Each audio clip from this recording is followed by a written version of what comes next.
চায় না ওদের ঘরের ভিতরে আল্লাহর কোরআনের আওয়াজ উচ্চারিত হোক, কিন্তু কপাল পোড়া মুসলমান ওদের চ্যানেল আমাদের ঘরে ঘরে চালায়া প্রত্যেক দিন কয়েকবার আমাদের ঘরে পূজার উলুধ্বনি চ্যানেলের মাধ্যমে উচ্চারিত হয়।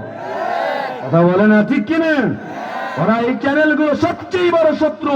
আমার ইন্ডিয়া সারা জনমই চেষ্টা করেছে বাংলাদেশে চ্যানেলের মাধ্যমে, অপসংস্কৃতির মাধ্যমে, হাজার কিছুর মাধ্যমে বাংলাদেশে ইসলামকে নষ্ট করার জন্য, বাংলাদেশের সম্প্রীতি নষ্ট করার জন্য।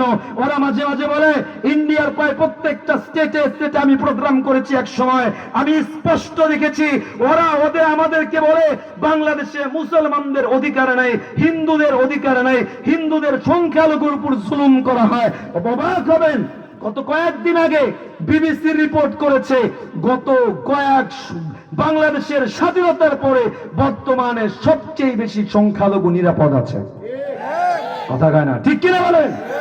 আবার বাংলাদেশের মতো আমরা ইন্ডিয়াকে বলতে চাই, ইন্ডিয়া তোমরা নিজের চরকায় তেল দাও। কথা কয় না ঠিক কিনা?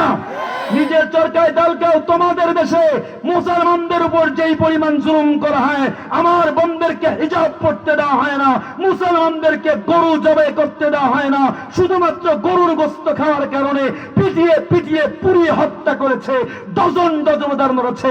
এমনকি কসাই নরেন্দ্র মোদী গুজরাটে হাজার মুসলমানদেরকে আগুন দিয়ে জ্বালিয়ে মেরেছে। তোমাদের থেকে নরংস জঙ্গি, তোমাদের থেকে আর কঠোর পৃথিবীতে কেউ নাই। কথা বলে না ঠিক কিনা বলেন?